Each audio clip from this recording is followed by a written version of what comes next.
Bismillahirrahmanirrahim. Assalamu alaikum. A warm good morning to all of you. Today we are sitting for lecture number 8. You can see on the slide. So basically what we want to cover in this lecture, there will be two parts. One part you can see pure bending. This is the part we had started a week before your mid-exam. So a reasonable part we have covered and something is left, okay? So in the initial part of this today lecture, I would like to complete this part, okay? So hardly maybe it will need 15 to 20 minutes. After we have done this part, then we will go to the next part of the lecture, which is based on shear stresses in beams. So this will be the new topic. But you cannot say a new topic because everybody is familiar with the shear stress. What is the shear stress and how a shear stress is produced? Okay, so these are things already in previous lecture, from very first lecture. Even in every lecture we have been talking about stress and then types of stress and normal stress and shear stress. Okay, and then beam. So again, everybody is familiar with beam. Okay, what is beam? And beam even we talk about in the previous lecture when we were talking about the pure bending, okay, of the beams. So for sure we can say it's a new topic for today, but all the discussion, okay, more or less you will find we have made in the previous lecture with respect to beam, with respect to stress, with respect to shear stress, with respect to transverse load. So you will find all like you can say the discussion relevant to your previous lecture. Okay. Now before going for the formal discussion on the lecture topics, something important for you to understand what is something you are required to learn, to understand from today's lecture. So the first bullet you can see, it is related to the first part of the lecture. Okay. So it will be the expectation from you that you should be able by the lecture to explain elastic, plastic, and fully plastic bending of moments. Okay, bending of beams, or you can say bending of members. So basically, in elastic region, you know, okay, stress strain diagram already we have covered, and there are a number of important points you remember. Okay, so we can say proportional limit, elastic limit, yield point, ultimate point, and then rupture point. So these are things, these are points, these are limits. Okay, already you are familiar with, we have studied. Okay, so with respect to those points, okay, we will talk about the bending which will be produced in a member when that is subjected to bending load. And then we will go to the next part where we will consider the beam. Okay, and there we will be expected, okay, you will be expected to understand the shear stress which is produced in a beam when the beam is subjected to transverse load. Okay, and basically in this case you will be expected to derive a formula that will give you shear stress, okay, or you can say horizontal shear stress in a beam when the beam is under transverse load. So there you can also make a relationship between the horizontal and vertical shear stresses in a beam. Okay, if you consider cross section of a beam, so the cross section for sure, let's say horizontal cross section, so it is having horizontal face, it has got vertical face. Okay, so what is the relation between the shear stress on the vertical face and the shear stress on the horizontal face of a cross section of a beam? Okay, so this is something you are expected to have understood at the end of today's lecture. And then you will be also expected to have a clear understanding of applying the formula, or you can say modifying the formula, because what formula we will derive, okay, in this lecture. So then you will see that formula we can modify, okay, for a rectangular section and for circular cross section. You remember these are the things we have covered in previous lecture, okay, when we were talking about second moment of area, which also called moment of inertia.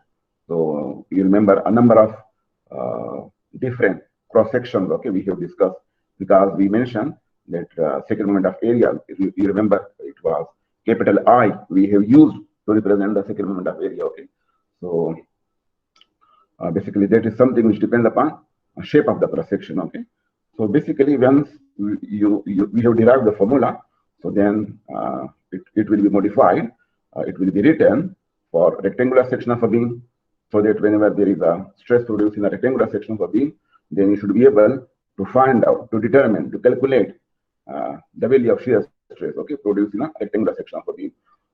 Or if there is a stress which is produced in a circular cross section, You remember, shaft is a circular cross section, okay, power transmission element. And as a mechanical engineer, you will be dealing with the shafts, okay. So those circular cross section members which will be subjected to bending load, and because of bending load there will be stress produced. So again, you should be in the position, you should be capable to determine or calculate the stress which will be producing a circular cross section of a beam. So whatever formula, what we will be talking about, that formula, and that formula will be basically a formula which will give us the shear stress, okay? Because today the main focus will be upon the shear stress which will be produced in a beam. You remember in previous lecture when we were talking about the pure bending, so there was only and only normal stress we were talking about, okay? But in today's lecture again there will be some discussion, but I have mentioned, okay, that there will be some discussion on pure bending. So again in pure bending, remember we will be talking only about normal stress. And if you remember already in previous lecture we have derived the formula for normal stress, okay. Okay, so that was sigma equal to m into c divided by I. So this is the formula, a very well known formula we have derived, okay. So in this case also, once we will be talking about the shear stress, so we will be basically interested what is the formula that we can use in order to determine the magnitude of shear stress which will be produced in a beam, okay. So formula derivation. And then there are some basically assumptions behind derivation of this formula. There are some limitations of this formula. So this is also something good for you people, that the students at the end of the lecture should be in the position to have understood what are the assumptions behind the shear stress formula, what are the limitations of this shear stress formula. So these are the intended learning outcomes. And after this, we would like to go as per our usual practice, that often we go for an overview of previous lecture, what we have discussed in previous lecture. So already what I mentioned, that in previous lecture, and the lecture was basically, remember, a week before your midterm exam, and the topic was pure bending of beam, okay. So we have discussed in previous lecture pure bending of beam, and in that case what we did, you remember, we have discussed that whenever a member or beam is subjected to pure bending, so what is the elongation, okay, produced in the beam. So we have got a relation, an expression that is giving us the elongation. So if, for example, you are interested in elongation, so that expression you can use in order to find out the elongation which will be because of pure bending in a beam. You remember again, then in that particular topic we discuss about the strain, okay, and remember this will be the normal strain, okay. Why? Because you remember the definition of pure bending. So let me recall, okay, the pure bending definition. So pure bending we have defined in a way that it is a type of bending which will produce only and only normal stress in a beam, and there will be no shear stress, okay. There will be no shear stress. So if only normal stress, so for sure, because of normal stress, the corresponding strain will be normal strain, okay. So meaning in previous lecture then we also got a relation or mathematical formula that was used for strain, okay. So anytime you are interested to determine the strain which is produced in a beam when the beam is subjected to pure bending, then that formula, that mathematical model, okay, that equation, that expression can help you. And at the end, what we have done, you remember there was a relation, what already I mentioned, about for the stress, which was the normal stress, okay. What is the stress, okay, which will be produced, okay, that was the normal stress, and for that particular normal stress, we have also derived a formula, and that formula already I mentioned, that was sigma equal to m into c divided by I, okay.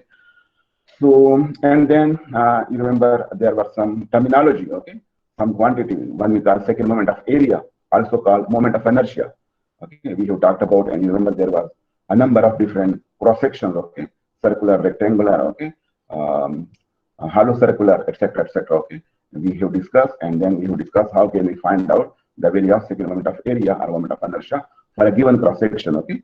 For a given cross section, maybe circular, maybe rectangular, maybe hollow, etc.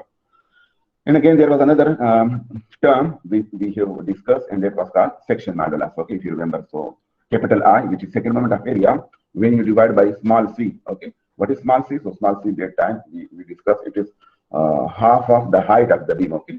So when you divide the height of a beam section by 2, so that half height of the beam section becomes c. So I divided by c, we have called section modulus, and we have discussed that basically both moment of inertia and section modulus, they depend upon the cross section, okay, of a given beam. So if it is circular, so you can find out what is the value of I or what is the value of S.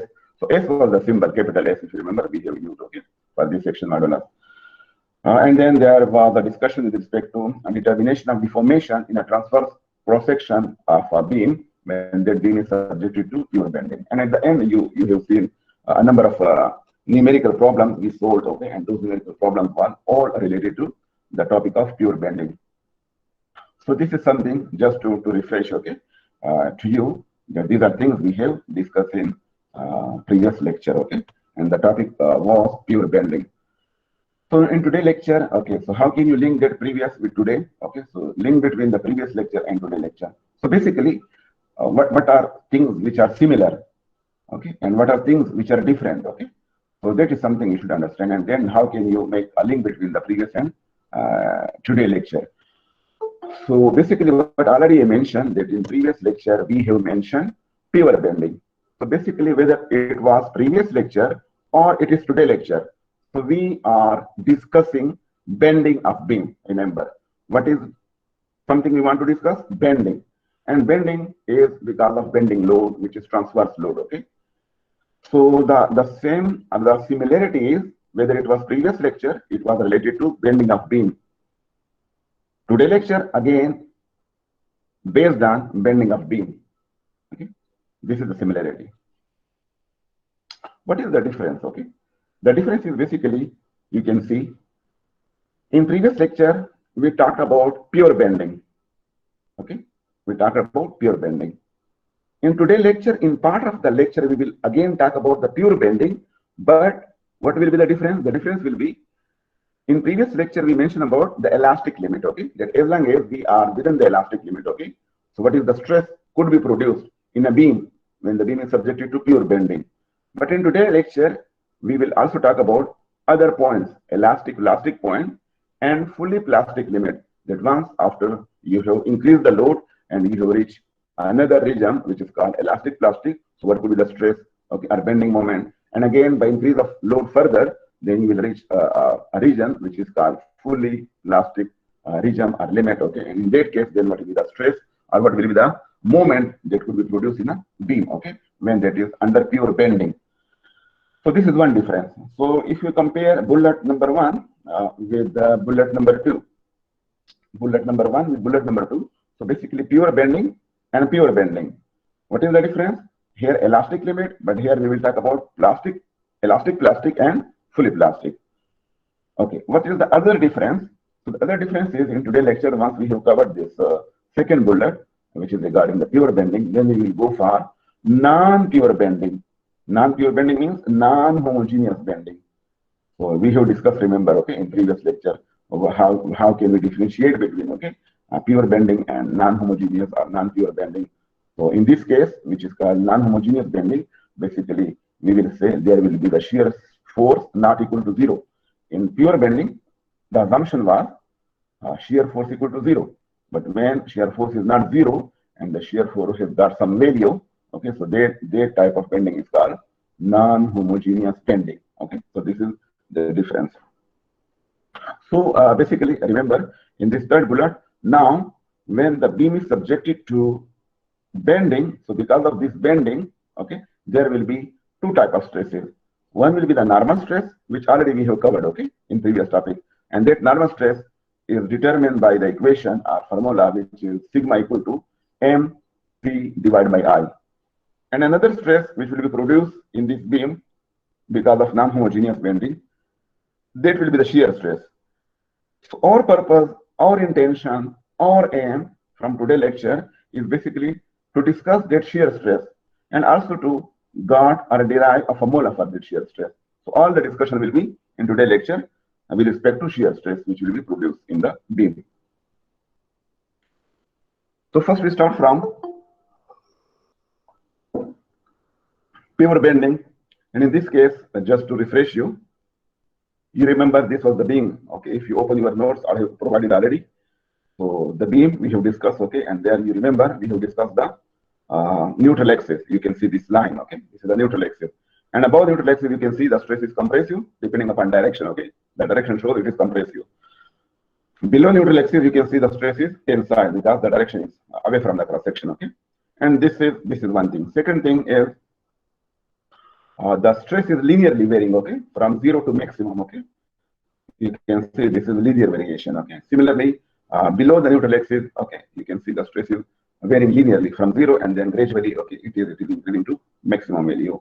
So this is something which is happening in elastic limit. Okay, elastic limit, you remember, okay, that is the limit up to which there is a direct relationship between the stress and strain. Okay, so here you can see this at the bottom, you see, so this is sigma maximum. You remember in previous lecture, sigma m was the symbol we have used for maximum. Okay, so you can write it sigma maximum, that means sigma m. Okay, and in this case, when this maximum stress which is on the outer fiber or the maximum stress which is on the this topmost fiber, okay, this is called bottommost fiber. Okay, so the bottommost fiber, you can see maximum tensile stress, but on the topmost fiber you can see maximum compressive stress.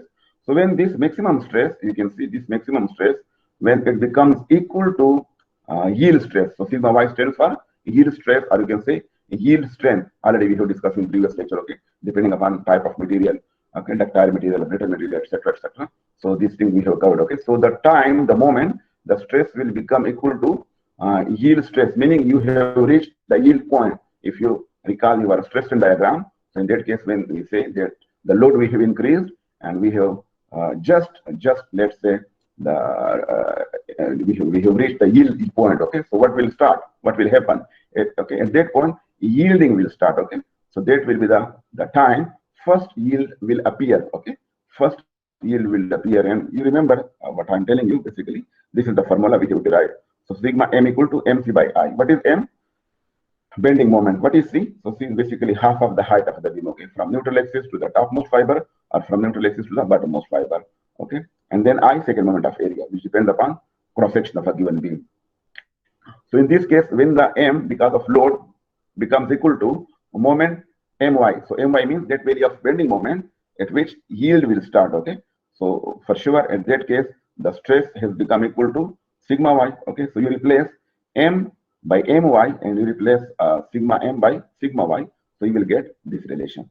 So this relation is applicable for this case. Next, what you do, you increase the load further. So once you increase the load further, so for sure the yielding which has just started will go on progression.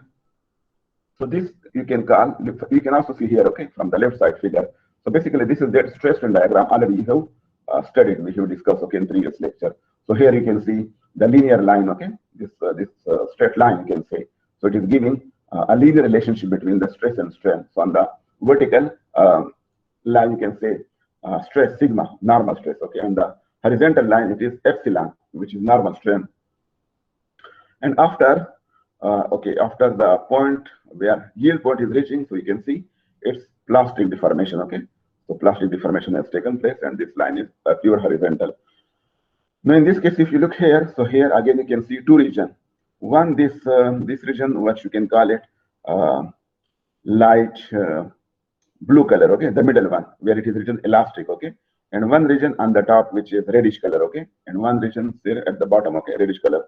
So here again you can see this neutral axis which is given by this horizontal line, and again the same. Okay, above neutral axis there is compressive stress, you can see, and below neutral axis there is tensile stress. Okay, but that, okay, now if you look into, so basically in this elastic region you can see the stress is varying linearly. Okay, so it is a straight line given. Okay, which is given a linear relationship, and this is applicable within this bluish, okay, color, because the stress is varying linearly with the strain. Okay, so from 0 it is starting and then it is going linearly towards maximum value. Okay, so so but here once if you look into this zone, so here you can see that all these arrows they have got the same length. Okay, meaning yield strength. Okay, so here this zone or this fiber or this section or this faces, okay, or this portion of the beam has undergone plastic deformation. Similarly, you can see at the bottom. Okay, so this is a small rectangle. Okay, and this small rectangle, each and every arrow which is showing the yield strength. Okay, which is showing the yield strength.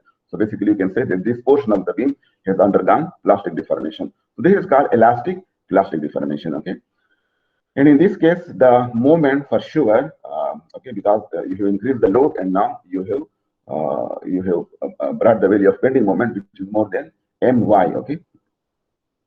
So what is my? My basically the moment at which the first yield was started. Okay, what we mentioned in the previous lecture. Now, if you want to find out this elastic plastic, so elastic plastic we represent by EP moment. So here you can see again these are things we have discussed, that the F1, F2, F3, and F4 these are basically resultant forces. Okay, because whenever there is stress, so there will be force. Okay, so this force is giving you stress. Okay, stress equal to force by area, the basic definition we have covered. So then force equal to stress into area. So here for this top portion, you can say that because of this stress, okay, this is the resultant force F1, and the momentum for this is D1 with respect to neutral axis. Okay. Similarly, F2, F3, and F4. So these are the forces which you can call the resultant forces for the respective stresses. Okay. And for each force, you can see the moment arm, the corresponding moment arm, and the moment arm. Remember, we have defined with respect to the neutral axis. Okay. Which is a section which is an axis or surface where there is no stress. Okay. Now you can say moment, and moment you remember from very first or second lecture we have been discussing that moment you can take by multiplying force F with momentum D. Okay. So for region 1 you can say F1 into D1 and then F2 D2 then F3 D3 and then F4 F4. So all the four moment you combine together and then this will give you the overall moment, and that moment you will call moment elastic plastic. So here basically F1 and F4 they belong to plastic. Okay, and F2 and F3 they belong to elastic. That's why we call it moment elastic plastic. You can also look into the shape and geometry of the beam. So because of symmetry, okay, you can see the top rectangle is similar to bottom rectangle. Okay, and this triangle, you can see this top triangle. Okay, there is linear relationship. So this top right angle triangle is similar to the bottom right angle triangle. Okay, so you can say that F1 equal to F4, F2 equal to F3, D1 equal to D4, and D2 equal to D3. So you put all these value in this equation for moment, then you can write MEP equal to twice of F1 D1 plus F2 D2. So this is how, if you are given the data in terms of force and momentum, so using this data you can find out the MEP.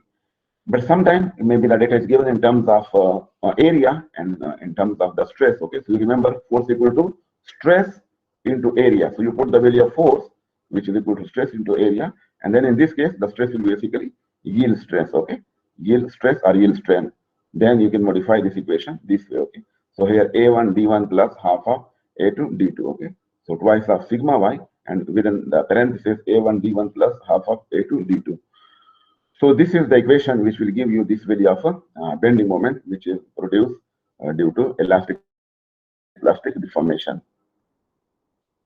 Okay, so after further increasing the load, because you want to increase the load further, so further increasing the load, what will give you? It will give you full or fully plastic or complete plastic deformation. Okay, and that is apparent from this figure. You can see from neutral axis. Okay, if you start, okay, so even okay, just you start above, okay, or just you start below. Okay, so each and every fiber, okay, you can see has got the same strength, which is called yield strength. So meaning each and every fiber or all the section or all the surfaces, okay, below the neutral axis and above the neutral axis, they have got the value which is yield strength. Okay, so meaning all fiber, all section, all faces, all surfaces of the beam have undergone plastic deformation, because each value is each stress of each section is equal to yield strength. So in this case, the moment we will call MP, where P stands for plastic. Okay, plastic deformation. So in this case, again, you can see the top portion, top rectangle. So here F1 is the resultant force because of the compressive stress, which is above neutral axis, and this is the F2, which is the tensile force, resultant force. Okay, which is because of the tensile stress below the neutral axis. Okay, and again D1, D2 you can define as momentum for each force. Okay, and then it is very simple, force into distance or momentum. So it will give you the moment, and then force equal to stress into area. So you can convert this equation into this equation. Okay, so this is how you can determine, if the data is given, the moment which will cause a complete plastic deformation of the beam when applied. Okay, so here is another quantity we want to discuss. Okay, and that quantity is called shape factor. It is represented by small k, and basically it is defined is the ratio between MP divided by My. So P for plastic, fully plastic, and Y for the moment yield has started, okay? And you will see that basically this quantity, which is the shape factor, will be always more than 1, okay? Will be more than 1. Now, what cases I have mentioned, just a summary of that I can show you here. If you look into this figure diagram, let me complete, okay? After that, you can ask, okay? Let me complete. So this figure gives you the 3 cases, okay? A summary. So you can see this is the straight line, and this straight line, you can see it is giving you linear relationship, okay? And this linear relationship, okay? So here, basically, the stress is below yield stress, okay? And therefore, you can see this is basically the linear relationship, okay? So this is the neutral axis, and below neutral axis and above neutral axis, the tensile and compressive stress, you can see. So after you have crossed this elastic limit, and you have reached a point where the moment is more than My, so stress has become equal to yield strength, okay, at the outer fiber of the beam, okay. And then you can see here, this is the second case we discussed, okay. So here you can see there is elastic and plastic, okay, because there is a straight line, you can say. So this is giving you the linear relationship, okay, and on the top and on the bottom, some of the fibers of the beam, they have undergone plastic deformation, okay. And again, by further increasing the load, okay, when you see the value of the moment has become equal to MP, so in that case, M is now more than MP, and basically this has caused the plastic deformation of all the fiber of the beam, okay. So you can see here, okay, it was the third case what I discussed, okay, we have discussed that basically below and the neutral axis and above the neutral axis, you can see all the fibers, all the section, all the faces, all the surfaces of the beam, they have undergone through plastic deformation. So this is just a summary of the 3 cases. And here what we mentioned about the shape factor, that basically it is the ratio between MP and My, okay. So if you remember, just to refresh, okay, I hope everybody knows it was some discussion we have made in the previous lecture where we were talking about pure bending, okay. So in pure bending case, we have defined this section modulus. Even in today's lecture, I started with this, okay, in the beginning. So this we have defined as a section modulus, and more appropriately, okay, you can call it elastic section modulus, and this is represented by S, and you remember it was I divided by C, okay. I second moment of area, and C is what? Half of the depth of the beam, or you can say half of the height of the beam.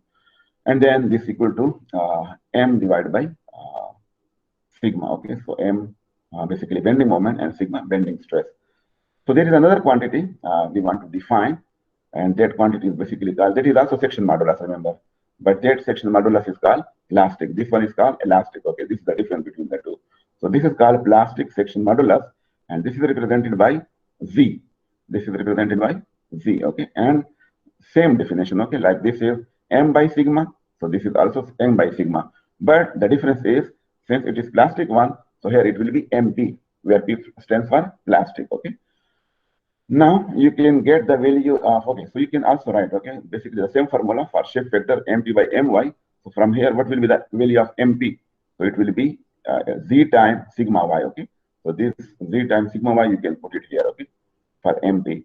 Similarly, from here, what will be the value of My? This value of My, so this will be equal to sigma Y into S, okay. So this sigma Y into S, you can put it here, okay. And again, sigma Y will cancel out, and you will be left with Z divided by S, okay. So this K equal to Z divided by S, where Z is called plastic section modulus and S is called elastic section modulus. So this is something we call it shape factor. Now again, whether it is plastic section modulus or elastic section modulus, it depends upon given cross section. Cross section may be circular, may be rectangular, okay. Now let's say you are given a beam of rectangular cross section, okay, and you want to find out the value of K, okay, which depends upon Z and S, okay. So you remember already we have seen, okay, in previous lecture that how we can find out, okay, the value of S.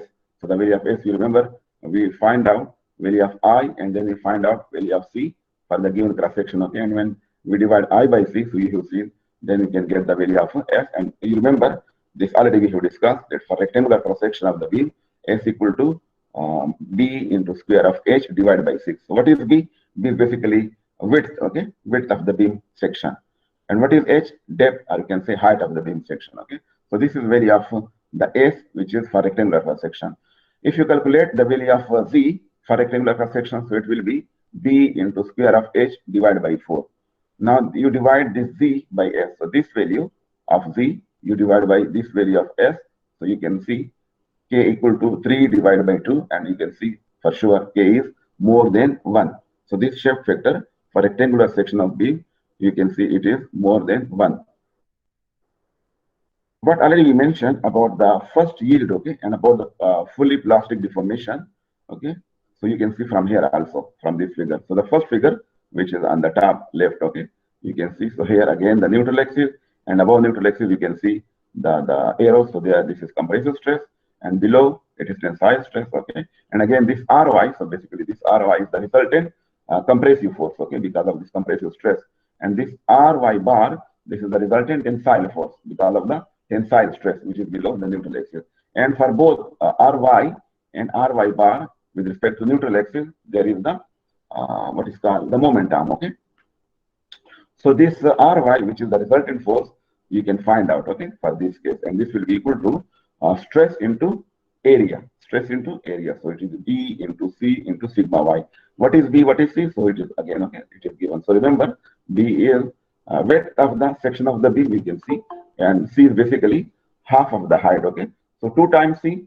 So 2 times C will mean depth, total depth or total height of the beam section. In this case, it is the fully plastic, but already we have discussed, okay. So here you can again see that basically this is the rectangle above the neutral surface, this is the rectangle below the neutral surface, and again RP and RP bar, okay. So they are the corresponding resultant forces, okay. One is compressive and one is tensile, okay. And for each one, with respect to neutral axis, you can determine the moment arm, okay. So here, if you want to find out the value of Ry, so sorry, RP is basically the resultant force at which fully plastic deformation has taken place. So this RP equal to again, which is this is force. So force equal to stress into area, okay. So stress is basically sigma Y, and what is area? So area is B into C, and you can see this is a rectangle, and the rectangle dimension is B and then C. So when you multiply B with C, so you are getting the area of the rectangle. So this area multiplied with stress, it is giving you force. Since it is a complete rectangle, therefore area is B into C. In this case, area is half of BC. Why half of BC the area? Because this is a right angle triangle, okay, and it is already known to you that basically the area of a right angle triangle is half of the area of a rectangle, okay. So this way you can find out the resultant force, whether it is in case of first yield or it is in the case of fully plastic deformation. If you want to find out the moment, what we have seen in previous cases, so in this case again moment in the first case, okay, in this case you can find out, and moment again by definition is force into moment arm, okay. So force is basically this one, okay, Ry, and this is the moment arm, okay. And then you put the value of Ry. So value of Ry is this one, okay.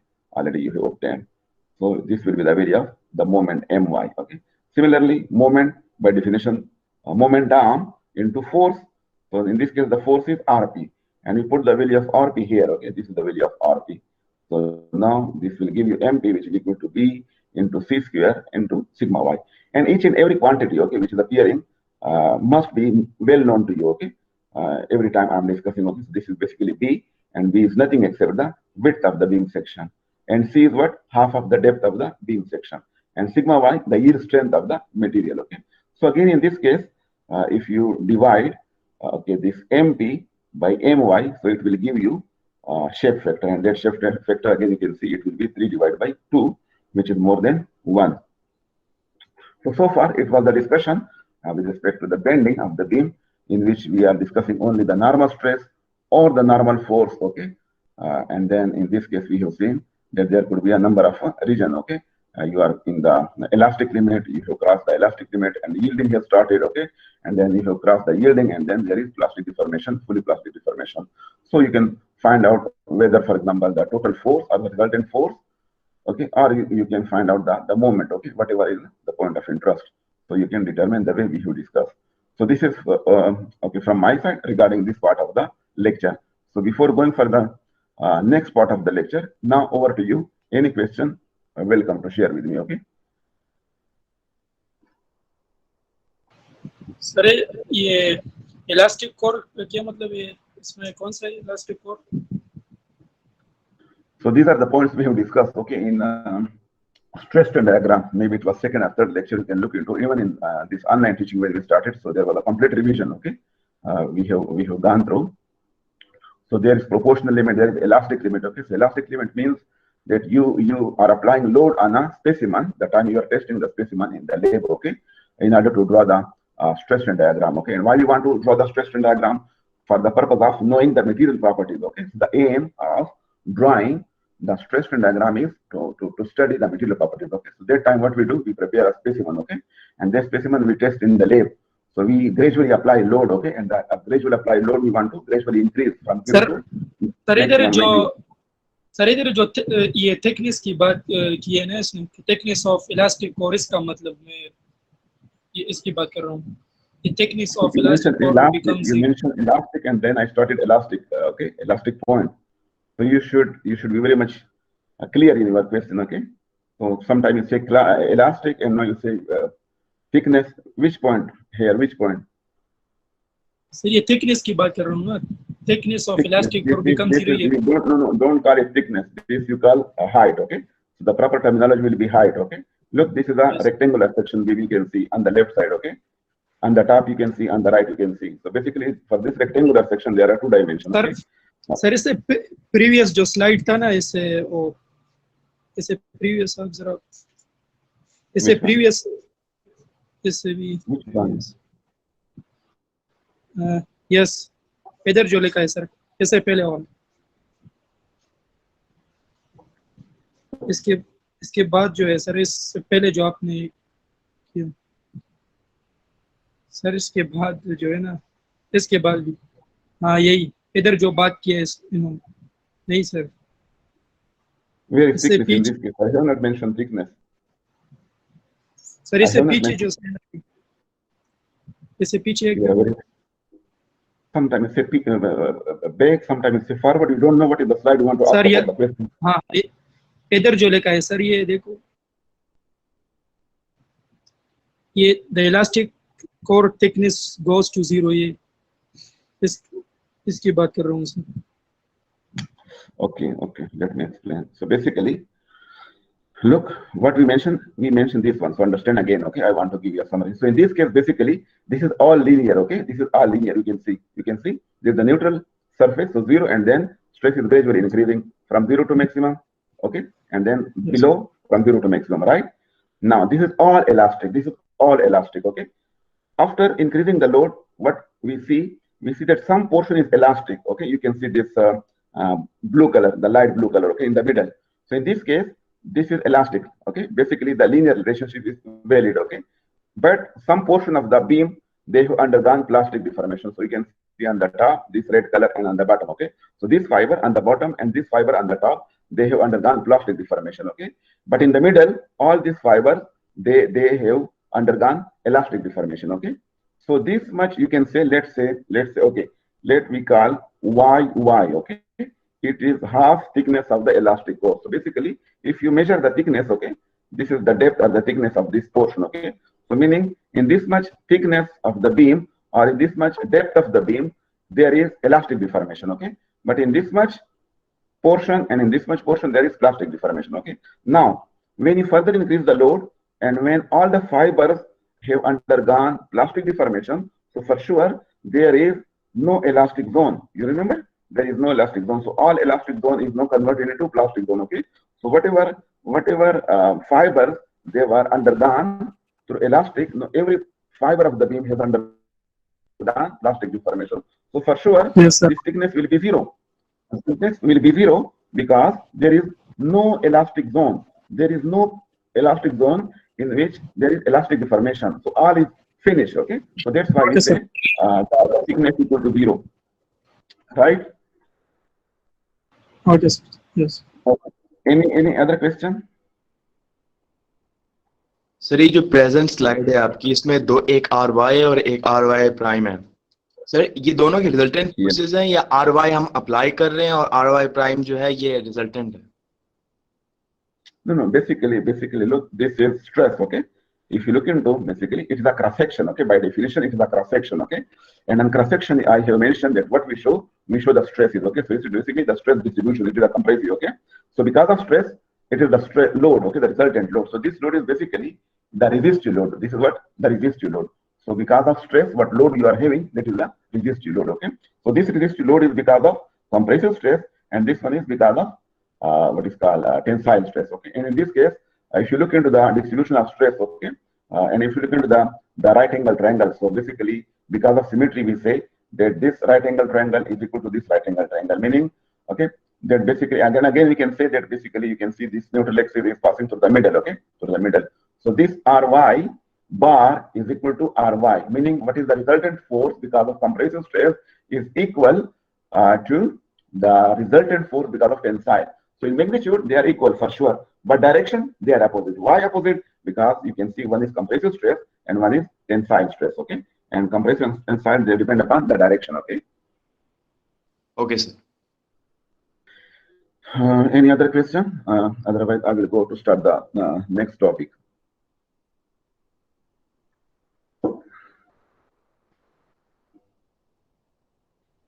Okay, so if there is no further question, I can go to next topic, which is, again, I have mentioned in the beginning that basically it will be the topic in which we will discuss basically the shear stress which will be produced in a beam when the beam is subjected to bending load, or you can say non-homogeneous bending. So more or less in the beginning already I have talked about that basically when you apply transverse load. What is the meaning of transverse load? Bending load, okay? The transverse load, so many occasions we have defined in the first lecture, we have defined, okay? It is a load which is perpendicular to the beam length, okay? To the beam axis, you can say the load which is acting perpendicular to the beam axis, that will be called transverse load, and that will be the load you have seen, it will be causing the bending, okay? And that load you can also call bending load, okay? And this bending load will give you bending stress, it will give you bending moment, okay? And this will also give you shear stress, okay? So in the previous lecture, what today already I mentioned that basically we were discussing beam and we were discussing also the transverse load, but because that transverse load we mentioned that there is no shear stress, okay? There will be only normal stress produced, okay? And that case we have defined pure bending. But in case you apply transverse load to a beam, so that transverse load can produce normal and will also produce shear stress, okay? So both the stresses in the beginning I mentioned that whenever you apply load to a beam, so that will produce normal stress and that will produce shear stress. So if it is a case of pure bending, that it will be only normal stress produced in the beam, okay? And there will be no shear stress, remember, at so many occasions we have mentioned. But if it is not pure, it is non-homogeneous bending, then for sure in that case there will be both the stresses. There will be normal stress and there will be shear stress, okay? So basically, if you remember in previous lecture when we were talking about pure bending, so M, okay, M, which was the bending moment, okay, so this was something which was causing normal stress, okay, that was causing normal stress. And in previous lecture we mentioned that when it is a case of pure bending, then there will be no shear stress, okay, there will be no shear stress, there will be no shear force, okay. So we didn't talk about, okay, but now we will talk about V also. What is V? In this lecture V will stand for shear force, okay. So shear force we represent by V.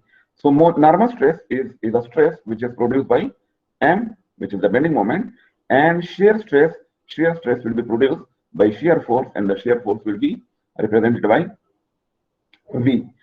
So already we have seen that basically if you want to design a beam, so in the design of the beam, the dominant criteria is the determination of the maximum value of the normal stress, okay, the maximum value of the normal stress. And we have seen, okay, what is the maximum value of normal stress?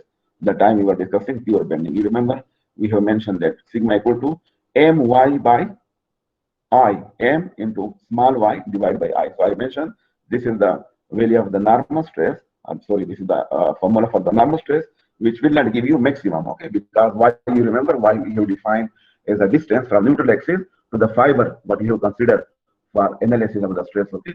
But when y you increase and the increase is such it will go to the maximum value. So what is the maximum value of y? You remember from previous lecture that was c, okay? What already we in today's lecture we mentioned. So when y becomes equal to its maximum value, which is c, then at that fiber, it may be the topmost fiber, it may be the bottommost fiber. So there will be maximum normal stress. Okay. So we have seen and we have developed expression that is giving us maximum normal stress. Okay. And then the time you want to design a beam, so for sure you will have to design the beam for maximum normal stress. Okay. This is important. Apart from normal stress, when it is a case of non-homogeneous bending, non-pure bending, then there will be also shear stress. Okay, shear stress will be also produced. So in today's lecture, we want to look into how we can find out the shear stress in the beam when the beam is subjected to non-pure bending. So remember the time when there is a normal stress which is produced. Okay, so the normal stress due to pure bending may be combined with the shear stress due to shear loading to find the complete state of stress. Okay, so here I think here I can make some correction. So here I want to delete this pure. Okay, this pure I want to delete. When it is a case of bending and there is a bending load and that bending load is subjected to that bending load is applied to the beam. So when we are not talking about pure bending, because when it is only pure bending, so in pure bending there is no shear. Okay, it's only normal stress. But when it is non-pure, so it will give us for sure normal stress and it will also give us a shear stress. Okay, so how can we combine or how can we find out the complete state of stress? So there is a principle of superposition. Okay, so making use of the principle of superposition, we can combine the normal stress with the shear stress. Okay, to know what is the complete state of stress. Okay, meaning what is the net, what is the overall, what is the resultant stress which is produced in a beam as a result of load applied to that beam. So here are some examples, and if you remember in the previous mini lecture, we have talked about the shear stress again, and what are the real life example where you can see the shear stresses or could be produced. So here also, since we are talking about the shear stress in beam, so better we should refresh, okay, the discussion on the shear. So you remember basically when we were discussing about shear, so we mentioned about slippage or sliding. Okay, so if you look into this the top figure, okay, so basically there are three wooden parts, okay, and they are put one upon another, you can see, and then they are supported by support on the left and right side, and then they are subjected to the load, and the load you can see. So this load is basically acting perpendicular to the axis. Okay, and okay, so this load is called transverse load, and this load when you apply, so it will call bending. Okay, it will cause bending. So this load you can also call bending load. So now you imagine when you increase the load, so this load will cause the bending, but along with bending, what will happen? So these three wooden parts, okay, they will slide upon one another. Okay, so there will be sliding, you can say, and there will be slippage, okay, of one part relative to another part. Okay, so and there is free slippage. Okay, there is free sliding, so they can slide freely, they can slip freely one upon another because they are free. Okay, they are the three parts, and okay, you put just one upon another, and then you want to apply load to them, and then the time you want to apply, so because of this load, there will be slippage or sliding. But what you do, you just combine them, join them, connect them, okay, assemble them with the help of something, let's say a bonding material, let's say glue. Okay, so you join all the three parts by gluing, okay, them together. Okay, so that it is a join, it is a connection, okay, between the three parts of the wood, and now the same load you apply. Okay, so in this case, you can imagine when you apply the load. So because of the load, okay, the parts they will try to slide one against another, or they will tend to slip, okay, one relative to another. Okay, so there will be slippage. Okay, okay, each part will tend to slip against another one, each part will tend to slide against another one, but that cannot take place. The slippage or the sliding cannot take place. Why? Because you have basically glued them together. Okay, you have joined them together. Okay, so although they want to slide one against another, okay, but the sliding is prohibited.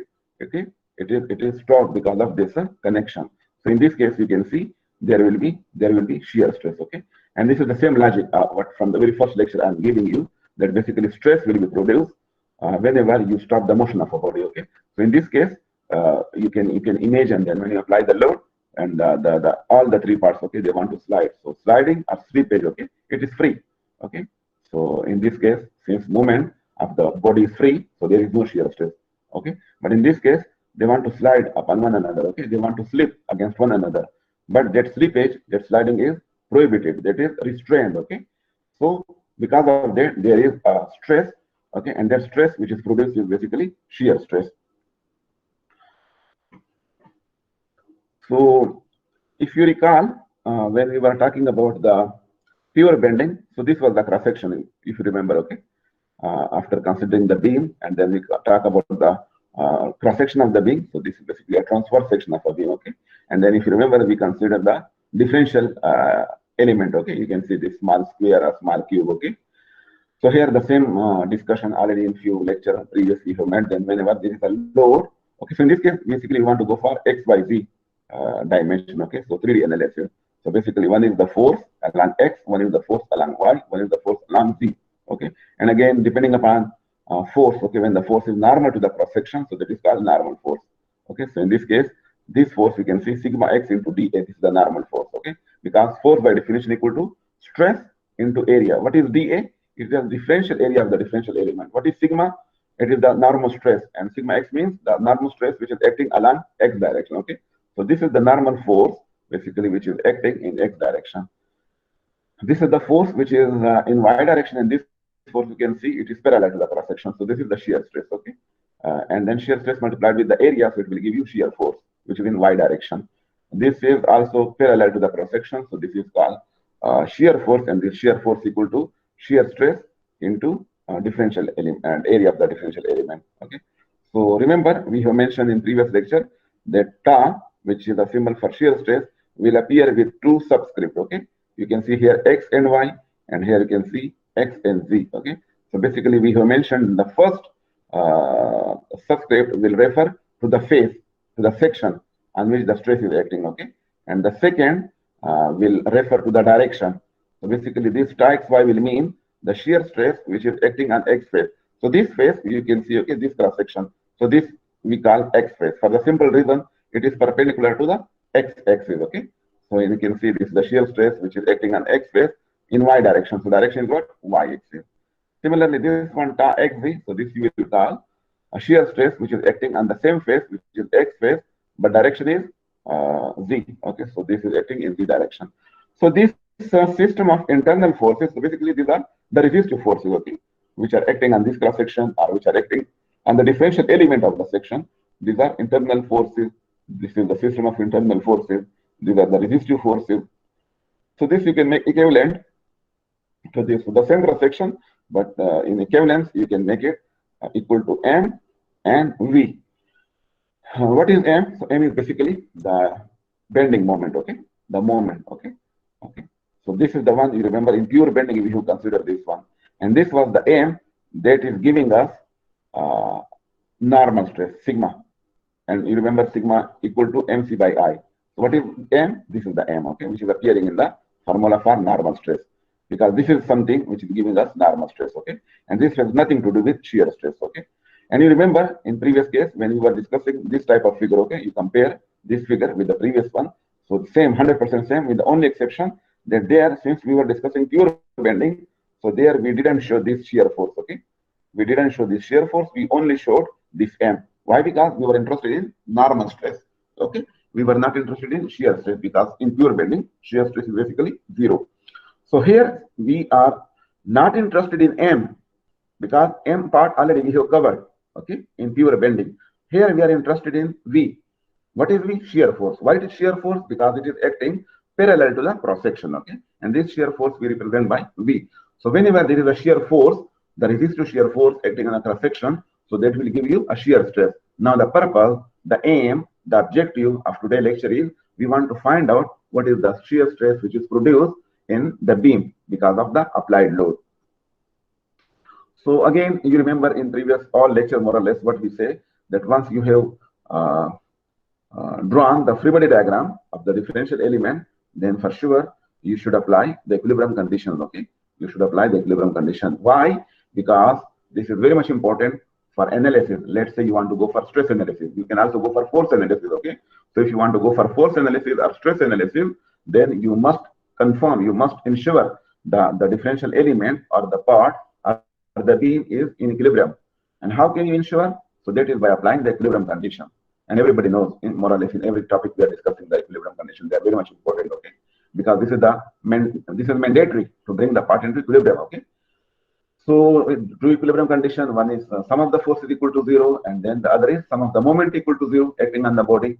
And again, since in this case we can see that x, y, z, okay, we are talking about 3 dimension, 3x, so you can take force along x, along y, along z. Similarly, moment you can take along x, along y, along z, okay? So here, remember, when you look into this figure, so you can see this system of internal forces which we have made equivalent to this M and V. M is moment and V is shear force. So you can see this is in this plane, and this plane is what? XY plane, okay? So we are discussing, or we will be considering this XY plane, and in this XY plane there are two loads. One load is M, which is moment, and the other load is what? V, which is shear force, okay? And our concern is V, okay? Because M already we have covered, okay? So when we say that our concern is V, so with shear force, and shear force always gives a shear stress, and shear stress will be represented by ta, okay? In every lecture we mention ta is the symbol which is for shear stress. So here you can see, okay, if you take out this element, okay, this small element, the differential element, this small, okay, if you just take it out, okay, so this is the differential element, okay, and you show the stresses which are acting. So there is normal stress which is sigma x, you can see. This is the sigma x which is acting on this, and this sigma x is because of this M, okay, because of M, the stress acting on this face is sigma x, okay, and because of this shear force which is V, okay, so because of this shear force there will be shear stress, okay, and that shear stress is this one, ta xy, okay. So this face you can call x face for the same reason what we call, okay, so this face is called x face. Why? Because it is perpendicular to x axis, okay, and okay, so this is the cube you can see, and this is the right side of the cube. So the left side of the cube, it will be subjected to equal and opposite stresses. This you can see sigma x.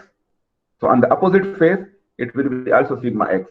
So magnitude wise, both should be similar, but direction different. Why different? For sake of equilibrium, okay. Similarly, on this x face, you can see this is the ta xy, which is acting vertically down. So on the opposite face, it should be shear stress, okay, but it should be acting vertically up. So magnitude wise, this shear stress, the dotted one, the vertical, okay, and this shear stress, magnitude wise, they should be the same, okay, but direction wise, opposite, okay, again for the sake of equilibrium. Okay, so this is the x face which is subjected to normal stress and shear stress, okay, and normal stress in this case is acting only along x direction, okay, so that's why we show it along x direction. The top face, you can see this is the top face, okay, the top face, and the opposite face is the bottom face, okay. So this top face you can call it y face. Why? Because it is perpendicular to y axis, okay. So here the stress is ta yx, okay, and this ta yx means shear stress acting on y face in x direction. So if you look into the direction, it is along x. So now if on the top face of the cube, this is the shear stress, then the bottom face, you can see the bottom face, which is the opposite face of this cube, there is again a shear stress, okay, which is shown by this dotted line. So magnitude wise, they both should be equal, but direction wise, basically they should be opposite. Why? Because of what? Because of equilibrium. So this is the requirement of the equilibrium, okay, that basically this vertical shear should be equal and opposite to this vertical, okay, and the opposite faces, and this horizontal on the top face shear stress should be equal and opposite to this shear stress on the bottom face. So this is all for equilibrium, okay. Similarly, this sigma x should be equal and opposite to this sigma x, okay, for the sake of equilibrium.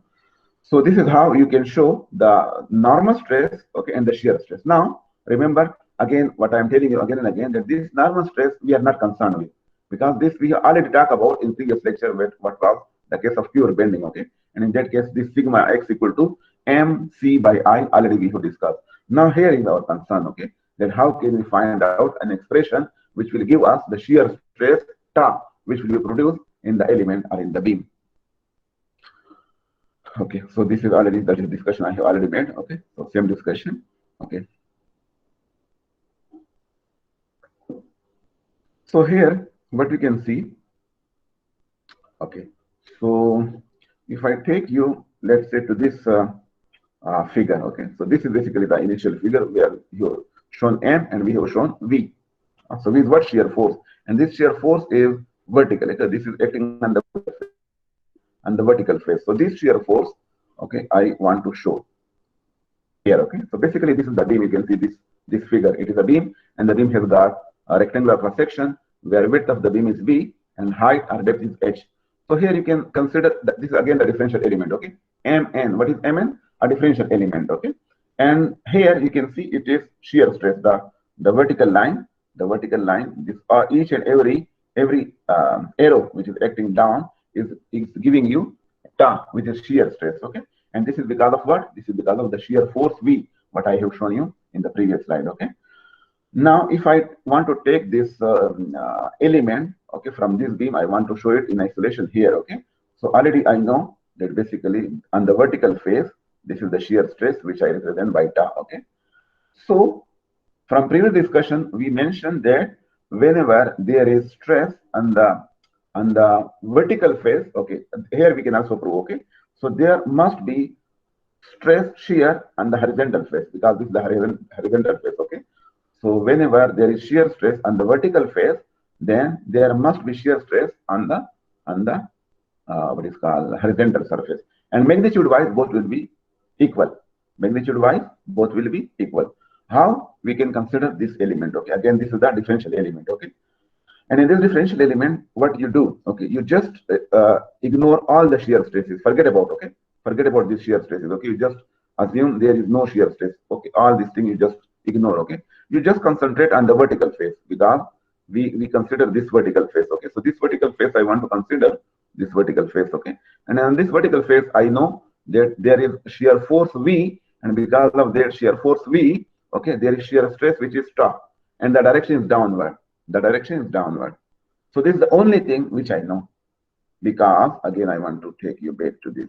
Okay, from this I know there is a vertical force on the vertical face of the section which is acting downward. So this shear force is giving me vertical shear which is acting down, and this is on the vertical face of the element. Now, for the sake of equilibrium, it is very much important that if this vertical face is subjected to this shear stress, then the opposite vertical face, okay, the opposite vertical face, or you can say the adjacent, okay, vertical face must also be subjected to the same value of shear stress, okay, but in opposite direction. But opposite direction, okay. Why? For equilibrium. For equilibrium. Now, this vertical face and this vertical face both are having ta. So ta magnitude-wise is same, but direction-wise different. One is vertically down, one is vertically up. But again, we can see that the element is not in equilibrium, okay? Because you can see that now in this case, it is making a couple, because both the forces or stresses are equal in magnitude, they are opposite in direction, and they are also parallel to one another. So it is giving you a couple. And you can see the couple is tending to rotate the element in clockwise direction, okay? It is tending to rotate it in clockwise direction. So there must be opposing torque, opposing couple, okay? So this we apply, okay? So this torque on the horizontal face and this torque on the horizontal face, okay? We can apply in opposite direction, okay? And magnitude of both will be for sure the same. So now this torque, if you look into, so again this is making a couple, okay? Because both are magnitude-wise similar, direction-wise opposite, and parallel to one another, okay? So this is giving the opposing torque, okay, which is in anti-clockwise. So the clockwise is balanced by anti-clockwise. So magnitude-wise, both should be same. Direction-wise, both should be different. So when magnitude-wise both are same, so for sure, since momentum, because moment is basically equal to force into momentum. So momentum is same for both the moment, whether it is clockwise or anti-clockwise. So basically from this you can conclude that the shear stress which is acting on the horizontal surface must be equal to the shear stress which is acting on the vertical face. So that's why we can say that basically when there is a shear stress which is acting on the vertical face, then equal magnitude of shear stress will also appear on the horizontal surface. So this is the conclusion, okay? This you remember.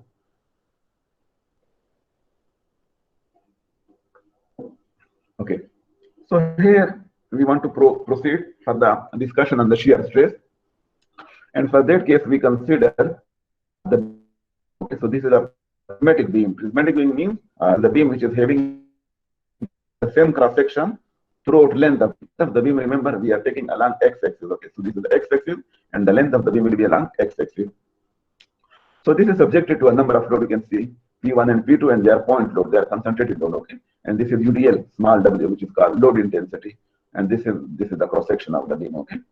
So again, you know, from very first and second lecture that we tell that basically we can consider for analysis a differential element. Okay, and once you get the result for the differential element, that result you can integrate, and that integration of the result will be the result for the whole cross section of the beam. Okay, so here you can see basically we consider this element C, D, and then D bar and C bar.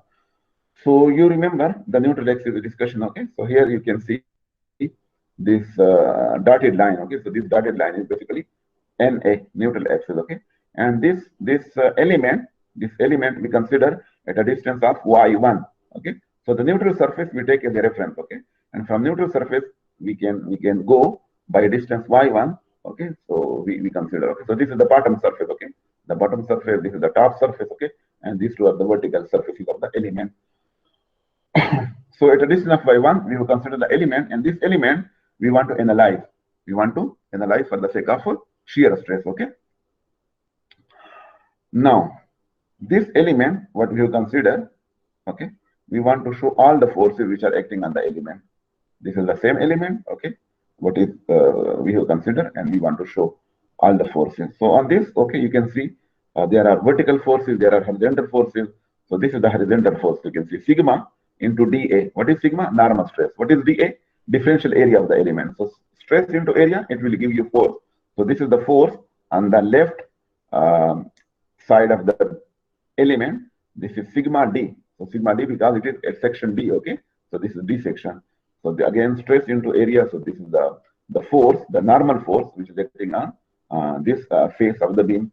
And then you can see this is the del H. So here del H basically we call it shear force. Okay, and why shear force? Because this is the force which is acting parallel to the surface. Okay, this horizontal surface. So therefore, this is shear force. There could be shear force VC. Okay, there could be shear force VD. Okay, on the element, and there could be some UDL, because if you look into the beam, so the beam is subjected to UDL. So when we consider the element, so maybe the element is subjected to some magnitude of UDL, which is given by W, load intensity. Okay. So this is how this you can say basically this is the free body diagram. I think the best will be basically you just take this element you just take it out here, like you remember in all previous cases what we do, we draw the element separately. Okay, because we call it free body diagram. So the free body diagram means basically you isolate, okay, this element from the beam, and then you show all the forces on this element which are acting on the element. Okay, maybe the forces are known or not known, but you just show all the forces which are acting. Okay, so that will be very much understandable. Okay, but in this case also you can see these are all the forces which could be acting on the element. Okay, so here remember this del H. Okay, this del H is important. Why it is important? Because basically this is the element. Okay, this is the element, and this element I have considered at a length of y1, and the y1 is basically up to the length up to this surface. So on this surface, a force which is acting parallel, so that force will be called shear force, and this shear force will give me shear stress, and that is something I want to determine. Okay, that is something I want to determine. Now, what we do, if you remember that once we draw the free body diagram of the element, then we apply equilibrium condition. Okay, equilibrium condition. So here you can say sum of all the forces equal to 0. Okay, sum of all the forces equal to 0. So sum of the forces in what direction? In horizontal direction. Why in horizontal direction? Because basically I'm interested in del H, and del H is acting along horizontal direction. That's why I want to apply the sum of the forces along x equal to 0. So you can see how many forces are there. One is this force on the left side, okay. One is this force on the right side, and one is this force, which is the shear force, okay. So remember, this one is normal force. This is also normal force, okay. But this one is shear force. So sum of all the forces is equal to 0. So here we make one assumption, and that assumption you can say that the force on the left side is more than the force on the right side, or you can say that the force on the right side is more than the force on the left side. So one assumption you will have to make, okay. Okay, so after we make this assumption, and in this case, if you see, so basically, if for example we see it is here, okay, clear from this also, sigma d minus sigma c. So it means it simply says that sigma d is more than sigma c, meaning force here is more than force here, okay. Now, if this force which is on the right side is more than this force on the left side, then for sure the del H we should draw in the direction of this force, because this force is less compared to this force. Now to balance this force, the direction of del H should be in the direction of this force, okay. So these are the force is equal to 0, and then what you do, okay. You remember the sigma, so this sigma is the normal stress, okay, which already we have talked about, and normal stress equal to mc by I. So this is mc by I, okay. So okay, so this is not maximum stress, okay, because this is not at the topmost fiber. So we cannot mc, we can say my, okay, we can say my. So when sigma d, so it will give us md into y divided by I. When it is sigma c, so sigma c equal to mc. So mc here means moment at point C or at section C, okay. So sigma c will be equal to mc into y divided by I, okay. So here is we have introduced bending moment, okay. So this is moment at D, and this is moment at C. This is the second moment of area, what is called second moment of area, okay. And you remember this quantity in previous lecture we have discussed that when you multiply area with y, okay, which you can call the moment arm for the area. So this quantity gives you something, and that we call first moment of area, okay, first moment of area. So this quantity which we call first moment of area, we represent by a symbol which is capital Q. So remember, capital Q will be called first moment of area, okay, and it will depend upon the cross section, circular cross section, rectangular cross section, okay.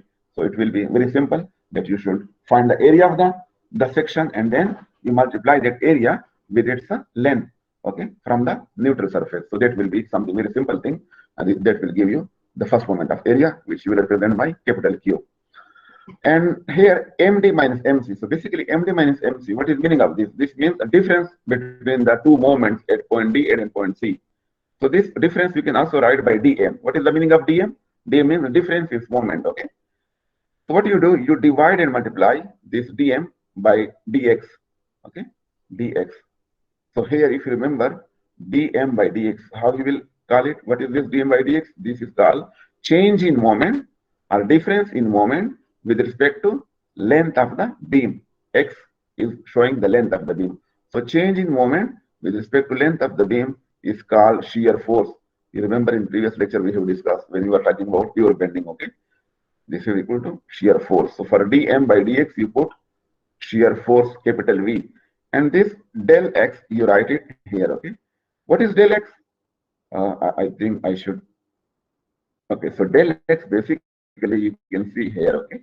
Del x is basically length of the differential element. So this is the differential element, and along axis, okay, this is the del x. So you will call it length of the differential element, okay. So this md minus mc equal to this quantity, and this quantity y into dA integral equal to q. So you put the value of this md minus mc and this here in this equation. So this del h will be equal to v into q divided by I multiplied with del x. What is del h? This is the shear force you can see, okay, on the bottom surface of the element. What is v? Okay, this is the vertical shear force, okay. What is q? What is q? First moment of area. What is I? Second moment of area. What is del x? Length of this differential element, okay.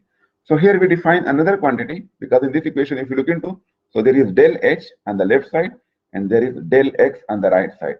So if you divide del h by del x, so this division of del h by del x will give you a quantity which we represent by small q, and this we call shear flow. So meaning del h is the shear force, and you divide it by length of the beam.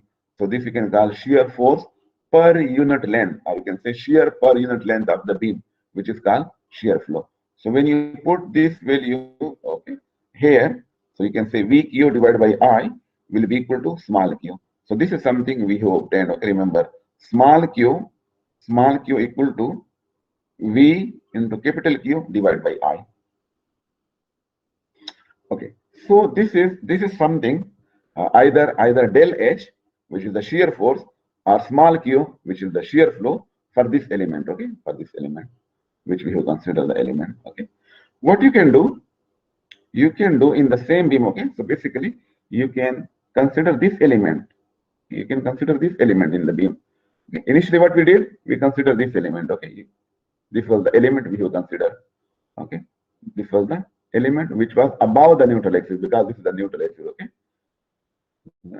now I can consider this element. Okay, which is C bar, D bar, and then C double bar and D double bar. So this element we can consider, and the same analysis what we mentioned here. Okay, basically you can show the forces, and then you can take sum of all the forces equal to 0, and this.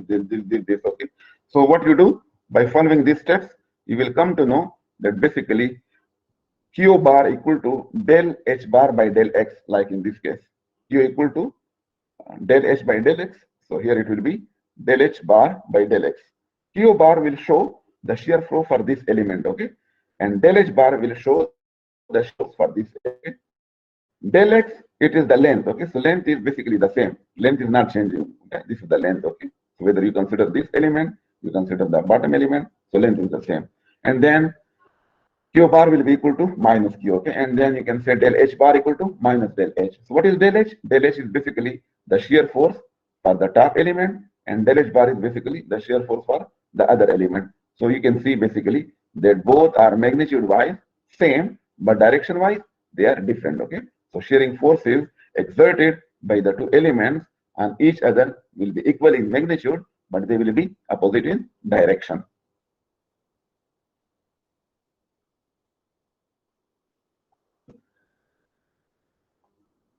So, okay, basically our objective was what? To find out the shear stress. Okay, to find out the shear stress. So how can you find out the shear stress? The shear stress, because now you have obtained a relation for shear stress. Okay, sorry, shear force. So del H is the shear force, and now shear force you can find out. So once you can find out shear force, so this shear force you divide by the area, del A. What is del A? Area of the element. Okay, so when you divide del H by area, so force by area is giving you stress. Since this force is shear force, therefore the stress will be shear stress. Okay, and then for del H you have this quantity. Okay, you put its value divided by del A, and for Q you know Q equal to VQ divided by etc. So del X they will cancel out, and you will be left with tie equal to V time capital Q divided by I time T. So again, V is the shear force and Q is the first moment of area, capital I is the second moment of area, and here small t it is called width of the beam. Okay, it is basically width of the beam. You can see from here. Okay, if this is the cross section, so this is the top face. Okay, and this top horizontal face. Okay, because if you remember, basically the shear force we are considering on the horizontal surface. Okay, so you can show it here. Okay, so basically this is the shear force. If you want to show the shear force, okay, on the horizontal surface, you can show it this way. Okay, this is basically del H bar. Okay, this is del H bar. Which one? Basically for this element. Okay, if you want to show for the top element, what we consider in the beginning, so basically the point is the same. Okay, but this direction will be opposite. Okay, so you can show del H in the opposite direction, to the right side. Okay, so basically whether it is del H bar or del H, so it is acting on this horizontal surface, and it will be acting parallel, okay, to this surface. Okay, so this is the okay, so this is something required. Okay, this was something the objective, that basically we should have some relation, some mathematical equation that will give us the value of shear stress in a beam when the beam is subjected to bending load. Okay, so making use of this formula. Okay, so this is now the what is called generic formula. It is a general formula. Okay, whatever section of beam you will have to deal, so this will be the formula for shear. Okay, but then depend upon the cross section. Some beam will be given rectangular cross section. Okay, some beam may have some I shape, some beam may have T shape. Okay, so depending upon that shape, what you will do, remember the important is you will calculate Q, which is first moment of area, and I, okay, second moment of area. So basically these are two things which depend upon what is called geometry. Similarly, thickness, okay, thickness is something related to the geometry. Okay, and then the other thing is the shear force we have to find out. Okay, so this is how basically you can find out the shear stress. Okay, when the data is given in terms of the quantity which you can see in the formula. So here again, if you look into basically okay, so this is basically tau y is equal to 0 because the top face we call y face. Okay, and the other face, this face we call x face. So here the shear stress you can call it tau xy. Okay, so tau xy, remember, must be equal to tau yx. This is something we concluded from previous discussion. Okay, that whenever there is some stress on the vertical face, so there must be the same stress on the horizontal face. Okay, so here if this is equal to 0, we can make it equal to 0. Why 0? Because basically here you can see, okay, here on this surface, the horizontal surface, or you can see on the vertical surface, if there is a case when there is no load, okay, on the surface, so that surface, okay, that is called basically free surface. Free surface means surface free of load. So for sure, if there is no load, so there will be no stress. So that's why you can say that this stress equal to 0 and this stress equal to 0. Okay, now,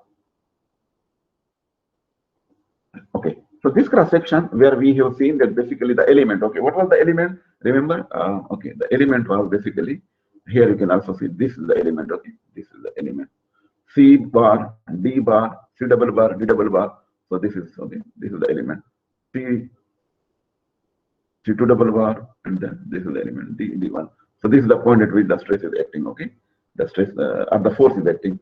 So this is the force we have shown. Okay, and if you want to show on this top surface, which is the horizontal surface, the stress because of this force, then you can show this way. Okay, so along this line, which is the D1 bar and D2 bar. Okay, and this is the point of application of the force. Okay, D bar, and along this line, D1 bar and D2 bar, you can see this is the stress variation. So again, from here you can conclude that whenever there is the shear stress on the horizontal surface, so the same stress will be also on the vertical surface. Okay, so this is the conclusion at so many occasions we have derived. Okay, so here the force basically is acting here. Okay, del H is acting here. So because of del H, this is the shear stress should be there. Okay, but the conclusion is that on the vertical face, the same stress will be acting. Okay, so you can see here basically the stress variations. So stress variation on the edges you can see here. Okay, it is maximum. It is maximum on there. In the middle edges it is somehow less. Okay, so okay, now okay, if you want to, for example, make this stress average. So for average stress, basically, what is the criteria? Okay, so width and depth of a beam. Okay, so there should be some good relationship between the width of the beam, we can say width, okay, and depth, which is h. So the more the width is less compared to the depth of the beam, so the more the stress will be average. Okay, average stress. Okay, so if width of beam is stable or large relative to depth, the shearing stress is at D1 bar and D2 bar. Okay, here D1 bar and D2 bar, the extreme, okay, the extreme left, the extreme right, okay, are significantly higher than at D. Okay, so what is D point? This point. Okay, so you can see, okay, this is D, so stress is less compared to the stress on this D1 bar and the stress on this. So when this will be the case will be when width of the beam is comparatively more than, okay, or large relative to depth. Okay, but when the width is less, okay, or you can say the more the width is less compared to the depth, so the more will be the stress varying uniformly. You can say average stress will be acting on this surface of the beam. Okay, Now, once we have got this formula, you see, okay. So again, depending upon, because basically there are different books, okay, what I have recommended, and every book author is making use of a symbol of his choice, okay, or her choice. So basically, this is the same formula, okay. Shear stress equal to V into Q divided by I. So here, T is replaced by B, okay. Basically, both are same. Whether it is up to you. You want to write T, you can write, no worry. If you want to write B, you can write, no problem. But the only thing is, you should be pretty clear. You should be clear about that this is something, the width of the beam, okay. Irrespective, you show it by T or you show it by B, okay. So it is what the width of the beam. Now we want to consider, okay, we want to consider a rectangular section of, okay, a beam. So this is a rectangular section of beam, and you can see this is the width B, and the depth is basically H. So, and you remember when we call C, or when we say C, so C all the time we say C is basically half of the height. Okay, so here you can see. So this is half of the height, C also half of the height. So height basically H equal to twice of C. Okay, so basically this is, and in this we call it a narrow rectangle. Why narrow rectangle? Because you can see that basically B is quite less compared to this depth of the cross section. Okay, so this is the formula. This is the formula. Okay, we have derived so far, and this formula we want to apply for this rectangular section of beam. So this is the stress variation. Okay, you can see this is the stress variation. You can see. Okay, and this you can see here basically here at the top fiber stress is 0. Okay, and the bottommost fiber stress is 0, and here the stress is maximum. The stress is maximum. Okay, here at the middle, you can say at the middle. Okay, so this is basically called parabolic distribution of the stress. Okay, and this equation, okay, he will modify this way. Okay, for the parabolic distribution. Okay, so this is y. What is y? So basically y is the distance from the neutral axis to the element. Okay, you have considered. Okay, and what is c?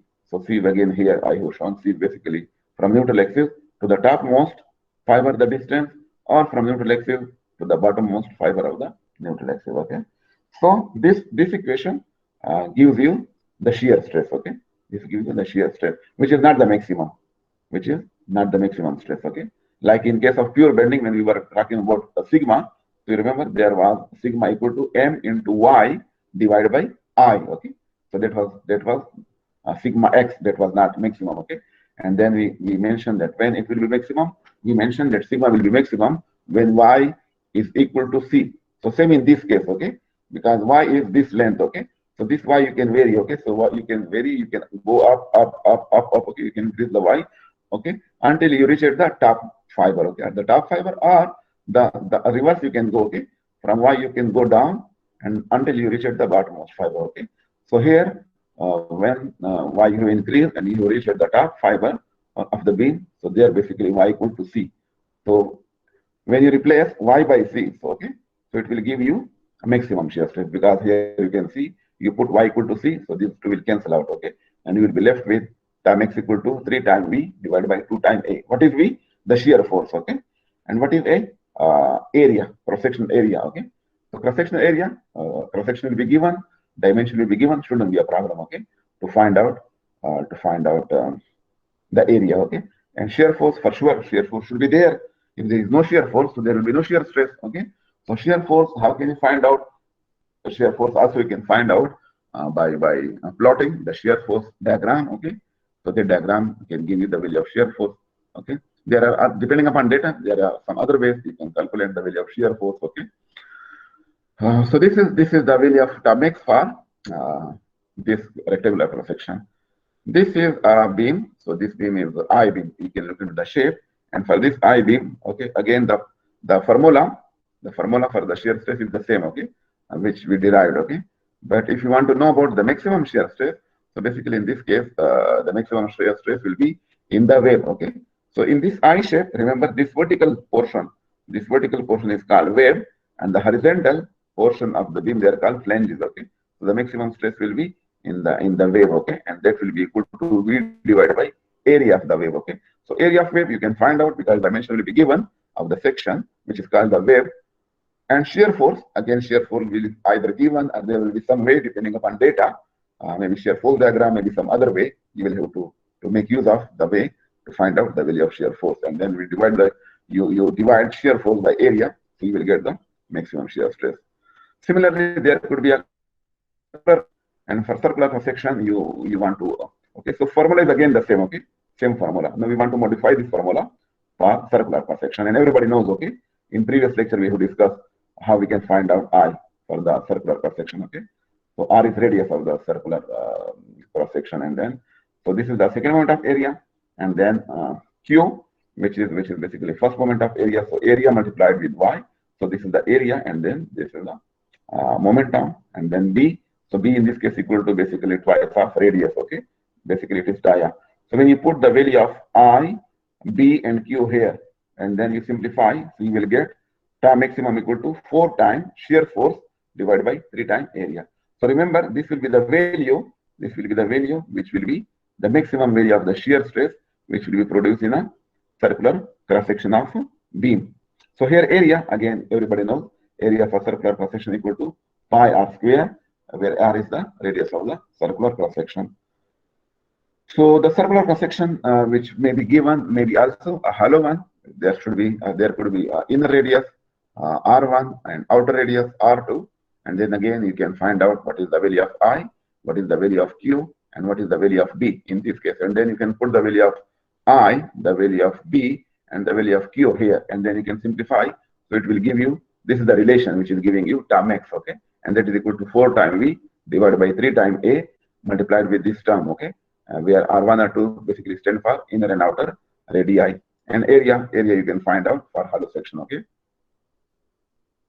So this was all about the shear force discussion, shear stress discussion, how we consider a differential element, and then we analyze the differential element, and from the analysis we can get the shear force, and that shear force we divide by the area of the section, and then we get the shear stress formula, and that shear stress formula we can modify for a rectangular section, we can modify for circular solid section, we can modify for circular hollow section, okay. Now some assumptions or some limitation I would like to mention that this formula is having, okay. So basically you can see here, number one, the shear stress formula what we derived here is workable only for the beams having linearly elastic material, okay, with small deflection. So the material should be linearly elastic, okay. In that case it is applicable.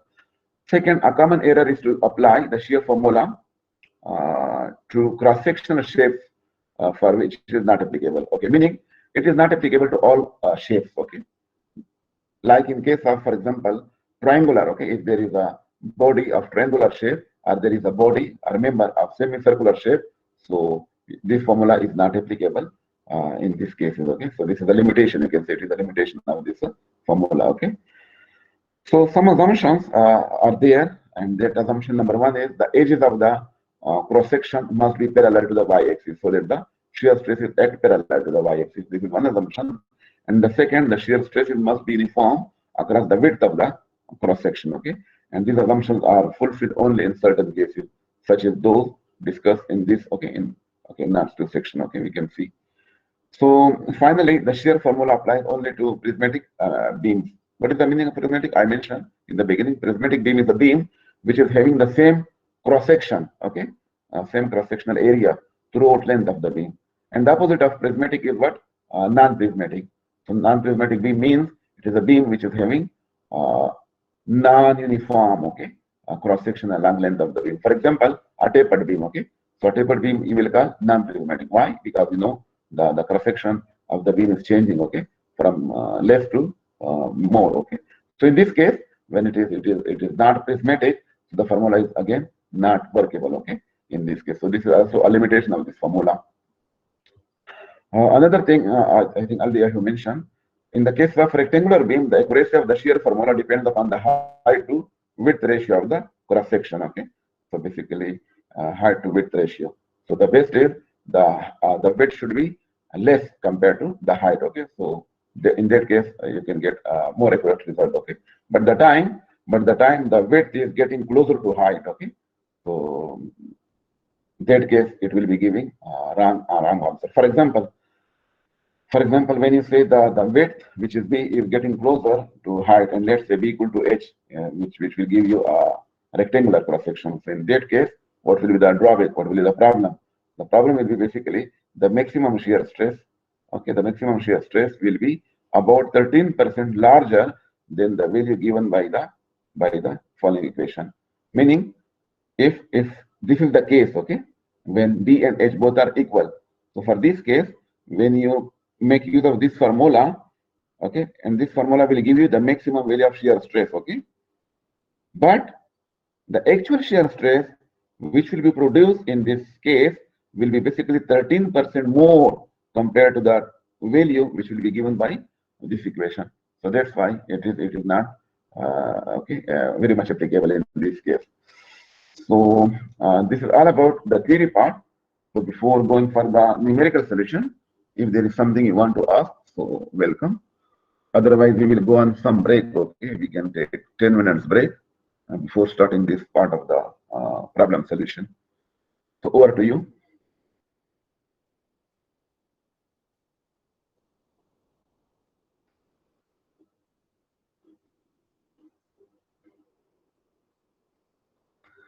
If there is some question, you can ask question. Otherwise, we can go on 10 minutes break. Okay.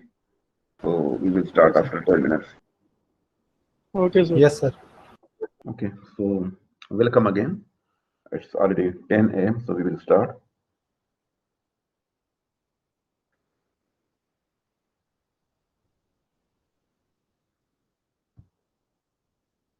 Again, just to make sure you can see the slide on the screen. Yes, sir, we can see. Yes, sir. Okay.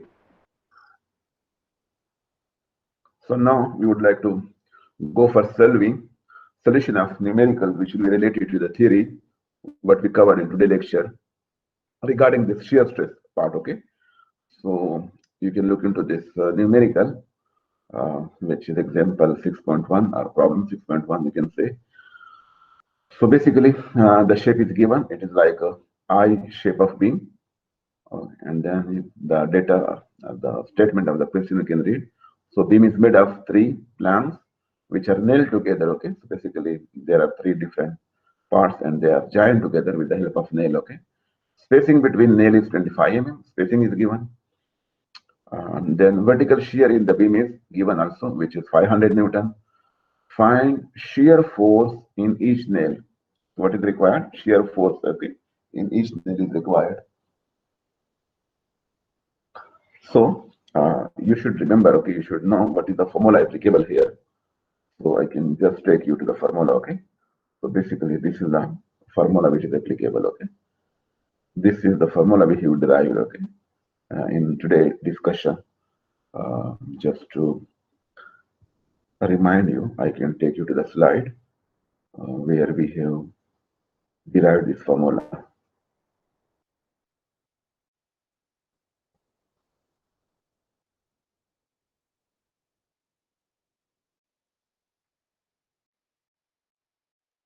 So this you can see, small q equal to V time capital Q divided by I. So this is something we have derived, okay. And then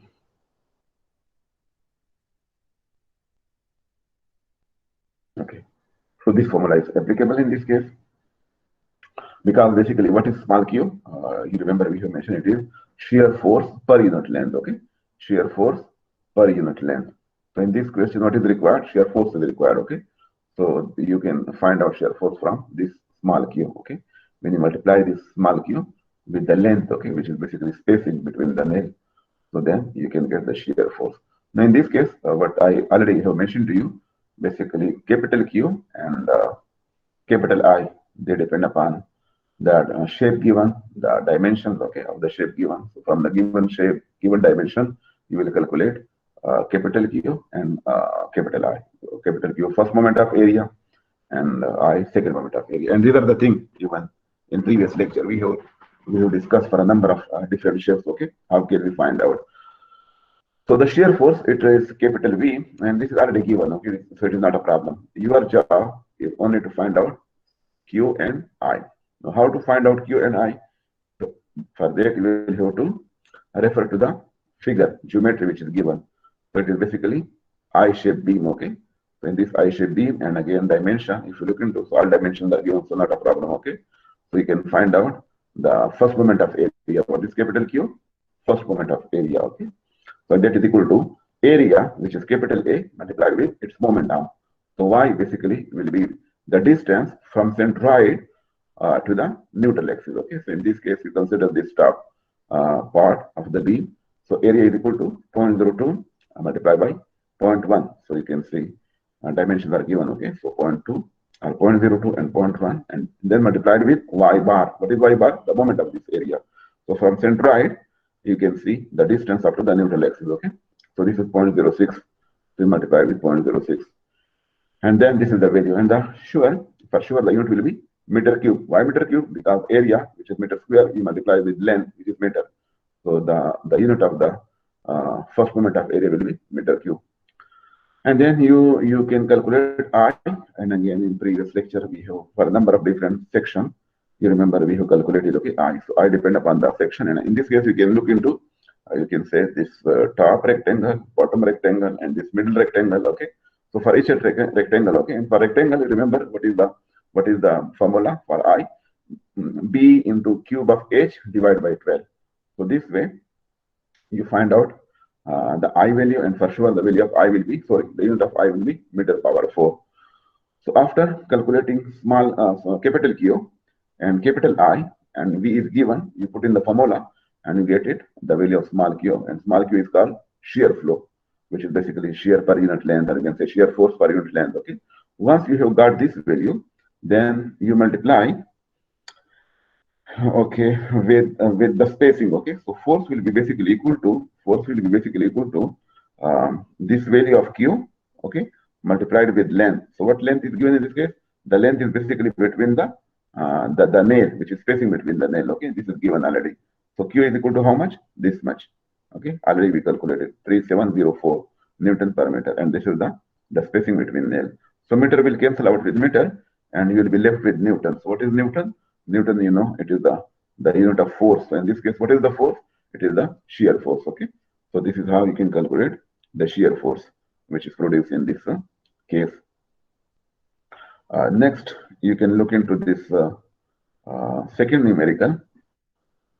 So in this case, a beam, you can see, which is subjected to a number of concentrated load, and each one of these load you can call transverse load. You can call it bending load. Okay, because each load is acting perpendicular to the axis of the beam. Okay, so by definition, each load is called transverse load. Each load is called bending load. Okay, and this is causing bending. This is stress. This is also causing shear stress. But okay, so for what is the data? You look into the description of the statement of the question.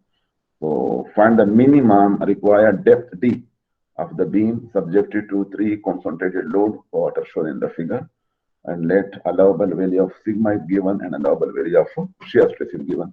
So basically the data is given, and this figure shows the beam cross section is what?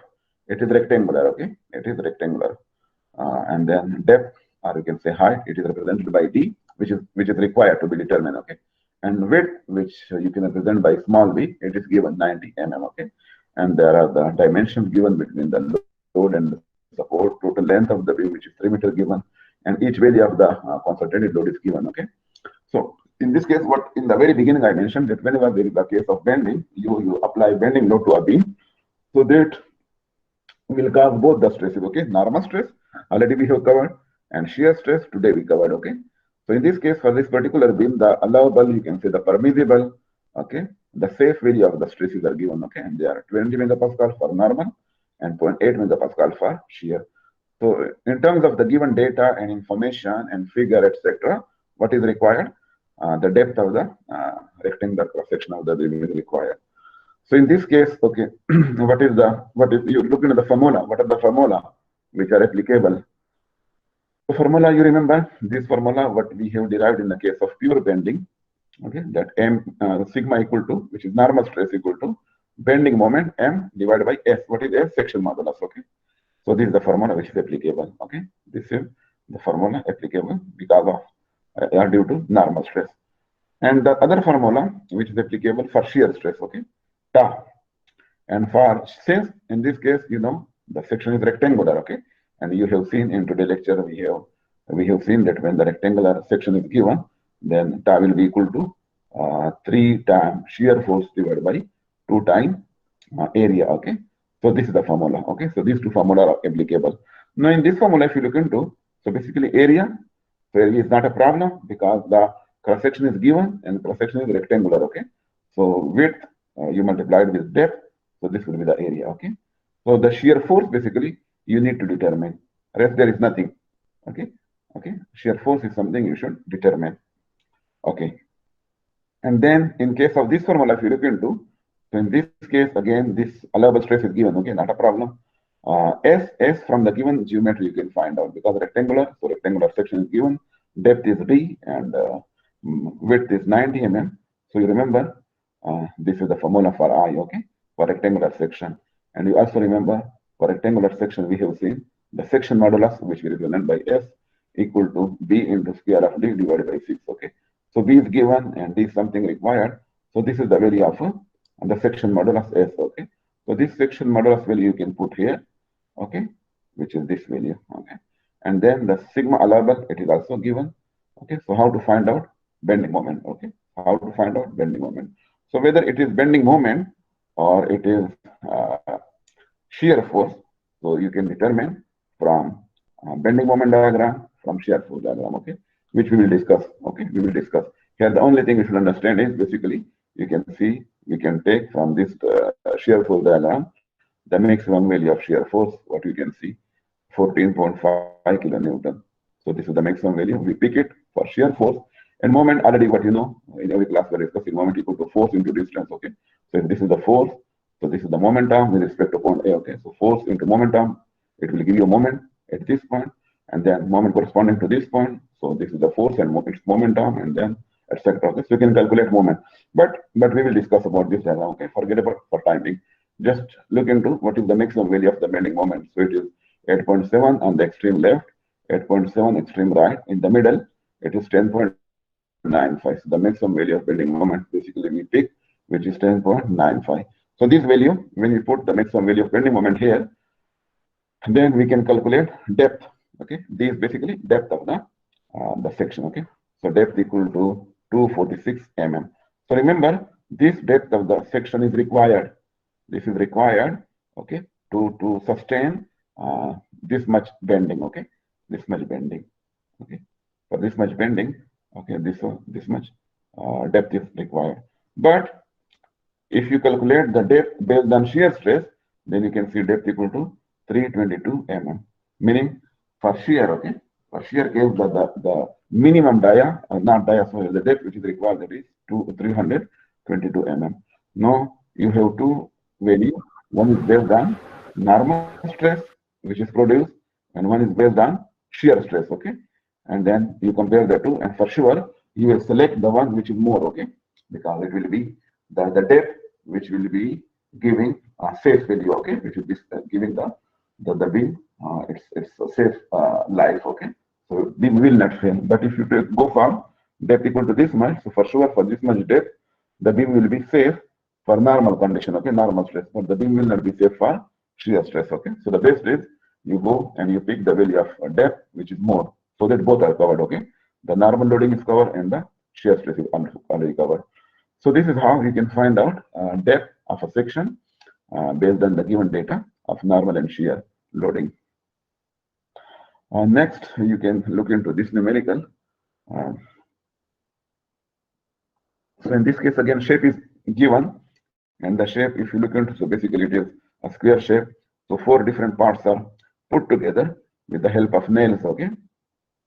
And then what is required, you can see. So square box beam is produced, what is shown in the figure, and it is constructed using 4 planks, okay. And spacing between nail is 44 mm. So vertical shear force, it is given 2.5 kilonewton, and what is required? Find shearing force. Look, this is the same numerical, more or less the same what we have seen in number 1, example number 1, okay. The only difference is the shape, okay. So here it is square shape, 4 parts are put together with the help of nail. if I want to take you to this one. In this case, it is I shape of beam. Okay, so basically three parts are put together with the help of nail. So the rest, the formula is the same formula, everything same. The only difference is with respect to the shape. Okay. Now in this third numerical also, what we can see that basically in this case the shear force is required. So the same formula is applicable. What formula? This formula, which was applicable in the case of numerical number 1. So again here the shear force is not a problem. It is given. Okay, it is given. So you will have to again calculate the value of first moment of area, which is capital Q, and the value of I. And again, this many times we have seen. Okay, in this case also again you can refer to this figure. Okay, so this is basically 4 parts, one rectangle on the top, similar rectangle on the bottom, and then one rectangle on the left, and similar rectangle on the right side. Dimensions are given, and neutral axis will for sure pass through the middle of the geometry of the shape. So in this case, Q equal to area into Y. Okay, so area basically look into this top portion. So dimension is given. You can see 18. This depth and width is how much? 76. And what is the moment of this area? You can see from neutral axis, you go to the centroid of the rectangle. So the length is, the distance is 47. So 47 is the moment of area. So this is the value, which is 6,400. No, 46,296 mm cube. I you can calculate. So I, like you have seen in previous lectures when you are dealing with pure bending. So you can treat it this like a solid square shape. Okay, and then so this is the outer shape you can treat, and then the inner shape. Okay, so this is the I value for the outer, and this is the I value for the inner, and then you subtract from the outer the inner value. Okay, and then this will be the value of the I, which will be for this hollow section of the rectangular section of the beam, you can say. So then again, Excuse me, sir. Let me complete. Once you have calculated the value of Q, and once you have calculated the value of I, so V is given. Okay, so again put the values, and you can calculate, and you can see the value of small q, which is equal to 15.6 Newton per mm. Okay, so here you can divide this value by 2. Okay, because in this case basically on the upper plane there are basically 2 nails. Okay, so the stress or the shear force in each nail is required. So you will divide this value of q by 2. So it will be 7.8 Newton per mm. Okay, and then again like previous. Okay, so this value of q, which is 7.8. Okay, you will you can say half of the value of q you multiply with the length. So in this case, what is the length? The length is basically the spacing between the nail. Okay, so again mm will cancel with mm, and you will be left with Newton, and Newton is the unit of force, and in this case again the force is what? The shear force. So this is how you can calculate the value of shear force. Okay, any question? Excuse me, sir. Sir, why we choose the upper rectangle to find the value of Q? You can choose the bottom one also, not a problem, because both are similar. Okay, both are similar. The top one, the bottom one, both are similar, and the neutral axis is passing through the center. Okay, so if you look into the area, so area wise both are same, and length, okay, which is y bar, it is also same. So if you take the upper one, you take the lower one, not a problem. Okay, same value you will be getting.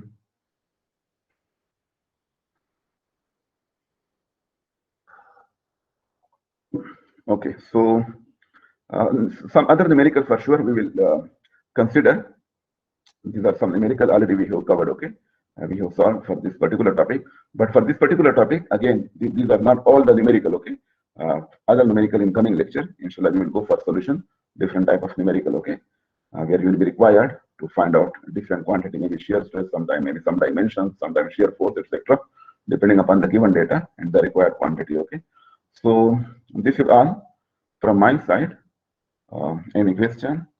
Otherwise, you can leave for your other classes if you are having other classes.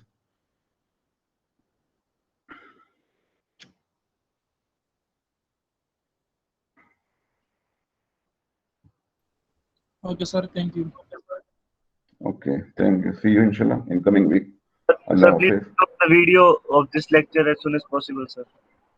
Sure, inshallah, I will do. Don't worry, okay? I will do. Thank you. That's why I'm recording. Okay. Yesterday I tried, but it was not working. I don't know what was the problem. So inshallah, I will upload it for people. Okay. Okay. Assalamu alaikum. Allah Hafiz. Allah Hafiz, sir. No.